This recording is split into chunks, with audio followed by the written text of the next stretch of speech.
Hi hello welcome back to Muthamizh creative corner. இன்றைக்கி நம்ம ரொம்பவே இன்ட்ரெஸ்டிங்கான வீடியோ பார்க்க போகிறோம். நம்ம வீட்டிலே கிடைக்கக்கூடிய திங்ஸை வச்சு கிருஷ்ண ஜெயந்தி மேக்கப்புக்கான திங்ஸ் எல்லாம் பண்ண போகிறோம். புல்லாங்குழல் பண்ணுறதுக்கு பிக் ஷாப்பரோட ஸ்டிக் எடுத்து இந்த மாதிரி கிளிட்டர் ஷீட்டை ஃபுல்லாக ரோல் பண்ணி எடுத்துக்கலாம். நான் இன்றைக்கி சில்வர், கோல்டு, பிங்க்கு அந்த காம்பினேஷன் வர மாதிரி பண்ண போகிறேன். அதுக்காக இந்த 3 கலரையும் இந்த மாதிரி பேஸ்ட் பண்ணி எடுத்துக்கிறேன். வீடியோ ஃபுல்லாக பாருங்கள், பிடிச்சிருந்தா கண்டிப்பாக சப்ஸ்கிரைப் பண்ணுங்கள். இப்போது புல்லாங்குழல் ரெடி ஆயிடுச்சு. நெக்ஸ்ட் தலையில் வைக்கிற கிரீடம் பண்ண போகிறேன். அதுக்காக ஒரு பேப்பரை 2ஆக ஃபோல்ட் பண்ணி இந்த மாதிரி ட்ரா பண்ணி கட் பண்ணி எடுத்துக்கலாம். 2 சைடும் ஈவனாக வர்றதுக்காக தான் இந்த மாதிரி பேப்பரை ஃபோல்ட் பண்ணி வரைகிறோம். இதை அப்படியே நம்ம கிளிட்டர் ஷீட்டில் கிளிட்டர் ஃபோம் ஷீட்டில் ட்ரான்ஸ்ஃபர் பண்ணிக்கலாம். கட் பண்ணி எடுத்துட்டு நெக்ஸ்ட்டு இன்னொரு கலர் காம்பினேஷன் கொடுக்கறதுக்காக இந்த மாதிரி ட்ரா பண்ணி ஒரு பீஸ் கட் பண்ணிக்கிறேன். இதையும் அந்த மாதிரியே சில்வர் கலர் ஷீட்டில் கிளிட்டர் ஷீட்டில் இந்த மாதிரி ட்ரான்ஸ்ஃபர் பண்ணிக்கிறேன். எக்ஸ்ட்ரா டிசைனுக்காக இந்த லைன் கட் பண்ண பீஸை பேஸ்ட் பண்ணிக்கலாம். இதுக்கு மேலே நம்ம கோல்டன் கலரில் ஒரு பீஸ் கட் பண்ணி கூட பேஸ்ட் பண்ணிக்கலாம். ஏன்ட்டு அந்த ஷேப்பில் ஸ்டோன் இருந்ததால் அதை பேஸ்ட் பண்ணிக்கிறேன். எல்லோ கிளிட்டரில் கூட கோபி டிசைன் பண்ணிக்கலாம். ஒரு வேஸ்ட்டு ஷாலில் இருந்த தாசியில் இந்த மாதிரி எடுத்து பேஸ்ட் பண்ணிக்கிறேன். சில்க் த்ரெட்டில் கூட இந்த மாதிரி ரெடி பண்ணிக்கலாம், இல்லைனா பாசியில் கூட இதை மாதிரி கோத்து பண்ணிக்கலாம்.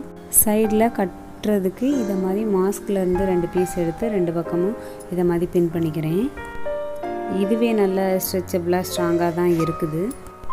இப்போது நம்மளோட கிரீடம் போர்ஷன் ரெடி ஆகிடுச்சு. நெக்ஸ்ட்டு 2 கைக்கும் ரெடி பண்ண போகிறோம். அதுக்கு இதை மாதிரி ஒரு பேப்பரை எடுத்து 2ஆக ஃபோல்ட் பண்ணி இந்த அளவில் கட் பண்ணிக்கிட்டால் போதும். குழந்தைங்க கை அளவுக்கு இருந்தால் போதும். நெக்ஸ்ட்டு இன்சைடில் வேறு டிசைன் பண்ணுறதுக்காக இந்த மாதிரி சில்வர் கலரில் 2 பீஸ் ரெடி பண்ணி இதை மாதிரி பேஸ்ட் பண்ணிக்கலாம். நெக்ஸ்ட்டு சென்டரில் ஒட்டுறதுக்காக கோபி ஸ்டோன் எடுத்துக்கிறேன். கோபி ஸ்டோன் ஒட்டிட்டு சுற்றி பால் செயின் பேஸ்ட் பண்ணிக்கிடுவோம். இந்த மாதிரி தான் கிரீடம் போர்ஷனுக்கும் ரெடி பண்ணியிருப்பேன்.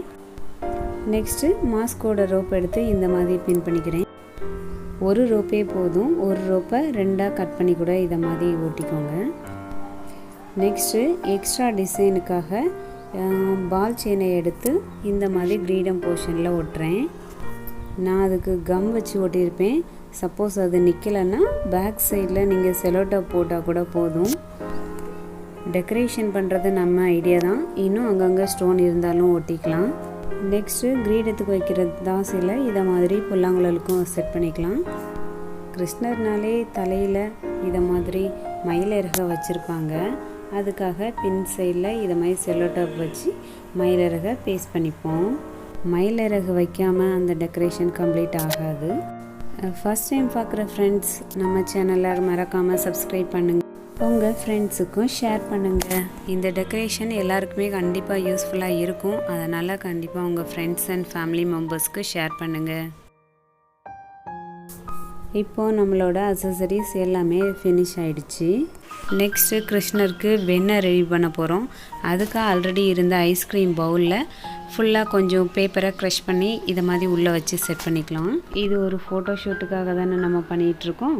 அதனால் வெண்ணெய் எஃபெக்ட்டுக்காக நான் இந்த காட்டனை அங்கங்கே கொஞ்சம் வைக்கிறேன். காட்டனை ரொம்ப ப்ரெஸ் பண்ணிடக்கூடாது. இந்த மாதிரி மேல் டாப்பில் லைட்டாக வச்சுக்கோங்க. வெண்ணெய் பானையிலேருந்து வடிகிற மாதிரி எஃபெக்ட்டுக்காக இந்த மாதிரி. உங்ககிட்ட சின்ன மண்பானை இருந்தால் கூட இந்த மாதிரி எடுத்து பண்ணிக்கோங்க. குட்டி குழந்தைங்களுக்குன்னா இதை பக்கத்தில் வச்சு ஃபோட்டோ ஷூட் பண்ணிவிட்டு வாயில் வெண்ணையும் தடவி விட்டுக்கலாம்.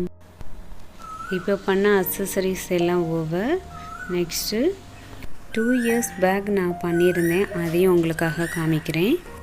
பிங்க் அண்ட் கோல்டன் காம்பினேஷனில் இந்த மாதிரி ரெடி பண்ணிக்கிட்டேன். இது கிரீடம். கீழே கொஞ்சம் பால் செயினில் பண்ணியிருப்பேன். கைக்கு இதை மாதிரி சின்ன டிசைன். நான் 2 கலர் மட்டுமே அப்போ யூஸ் பண்ணியிருப்பேன். இது பண்ணுறதுக்கு ரொம்ப டைம் எடுக்குமேலாம் யோசிக்க வேணாம், ஃபாஸ்ட்டாக பண்ணிடலாம். நெக்ஸ்ட்டு தோலில் போடுறதுக்காக ஒரு டவல். அந்த எஃபெக்ட்டுக்கு ஏன்ட்டு இருந்தால் ஆல்ரெடி இருந்த ஷால் வச்சு தான் நான் பண்ணியிருக்கிறேன். 8 ஃபோல்ட் பண்ணிவிட்டு இந்த மாதிரி பேக் சைடில் பின் பண்ணிக்கிறேன். 4 இல்லை 5 இடத்துல இந்த மாதிரி பேஸ்ட் பண்ணிக்கலாம். டவலுக்கு மேலே ஹிப் செயின் வச்சிடுறதால இந்த ஃபோல்டிங் தெரியாது. நெக்ஸ்ட்டு காது குத்தாமல் இருக்கிற குழந்தைகளுக்காக இது நான் ஆல்ரெடி ரெடி பண்ணி வச்சுருந்தேன். பாசியிலே இதை மாதிரி கோர்த்து வச்சுருந்தது. இதை நான் டபுள் சைடு ஸ்டிக்கர் வச்சு பேக் சைடில் ஒட்டியிருப்பேன். ஸ்டட்டு தொங்குற மாதிரி இருந்தால் தானே கொஞ்சம் நல்லாயிருக்கும். அதுக்காக நான் ஆல்ரெடி பண்ணியிருந்தேன். நெக்ஸ்ட்டு கிருஷ்ணருக்கான தோத்தி ரெடி பண்ண கல்யாண மாப்பிள்ளை ட்ரெஸ்ஸுக்கு போட்டிருப்பாங்கல்ல டவல், அதிலே பண்ணிக்கலாம். என்கிட்ட இது தான் இருந்துச்சு, இதை வச்சு நான் பண்ணி காட்டுறேன். இது நம்ம ரெடிமேடாகவே பண்ண போகிறோம். டவலோட சென்டர் போர்ஷனை எடுத்து இன்னரோட பேக் சைடு பின் பண்ணிக்கலாம். எவ்வளோ தூரம் எலாஸ்டிக் வருதோ அவங்க ஹிப் சைஸ்க்கு தகுந்தாப்பில் 2 சைடும் இழுத்து விட்டு முன்னாடியும் இதை மாதிரி கொண்டு வந்து பின் பண்ணிக்கலாம். ஒரு சைடில் இருக்கிறத எடுத்து அதோட கார்னரில் இந்த மாதிரி ஃப்ளீட்ஸ் எடுத்துக்கலாம். பட்டு துண்டு எடுத்துமே அதோட கார்னரில் இந்த மாதிரி பார்டர் வர மாதிரி வச்சு நம்ம பின் பண்ணிக்க போகிறோம். இது இன்னரோட ஃப்ரண்ட் போர்ஷனில் வச்சு உள்ளே சேர்த்து வச்சு அப்படியே பின் பண்ண போகிறோம். இப்படி ரெடிமேடாக நம்மளாவே பண்ணி வச்சிடுறதால குழந்தைங்களுக்கு வியர் பண்ணுறது ரொம்பவே ஈஸியாக இருக்கும். இப்போது இன்னொரு சைடு போர்ஷனை அப்படியே எடுத்து பேக் சைடில் கொண்டு வர போகிறோம். இந்த மாதிரி கொண்டு வந்து அதுலேயும் இந்த டவலோட கார்னர் போர்ஷனை ஃப்ளீட்ஸ் எடுத்து சேம் டைப்பில் பின் பண்ண போகிறோம். பேக் சைடில் கொஞ்சம் பார்டர் தெரிகிற மாதிரி வச்சுட்டு பின் பண்ணிக்குவோம். இப்போ பார்க்குறது பேக் சைடு. அந்த ஃப்ளீட்ஸை மட்டும் பின் பண்ண அப்புறம் லைட்டாக எடுத்து விட்டுக்கோங்க. இப்போ பார்க்குறது ஃப்ரண்ட் சைடு. இப்போ நம்மளோட தோத்தி எவ்வளோ அழகாக ரெடி ஆகிடுச்சு ஜஸ்ட்டு குழந்தைகளுக்கு ஃபோட்டோ எடுக்கும்போது இந்த மாதிரி கால் மட்டும் ஜஸ்ட்டு இன்னர்ஸ் வியர் பண்ணுற மாதிரி பண்ணாலே போதும். இது நம்மளோட ரெடிமேடு தோத்தி ரெடி ஆகிடுச்சு. இந்த ஐடியா உங்கள் எல்லாருக்குமே ரொம்ப பிடிச்சிருக்குன்னு நினைக்கிறேன். லோ காஸ்ட்டில் நம்மகிட்ட இருந்த பொருளை வச்சு நான் எல்லாம் ரெடி பண்ணியிருக்கேன். பிடிச்சிருக்குன்னு நினைக்கிறேன். நம்ம சேனல் பார்த்து ரெடி பண்ணியிருந்தீங்க அப்படின்னா இந்த மெயில் ஐடிக்கு நீங்கள் போஸ்ட் பண்ணுங்கள். நான் உங்கள் குழந்தையோட ஃபோட்டோ போஸ்ட் பண்ணுறேன். Thank you friends. உங்கள் ஃப்ரெண்ட்ஸ் அண்ட் ஃபேமிலி மெம்பர்ஸ்க்கு ஷேர் பண்ணுங்கள். தேங்க்யூ. கீப் சப்போர்ட்டிங் முத்தமிழ் கிரியேட்டிவ் கார்னர்.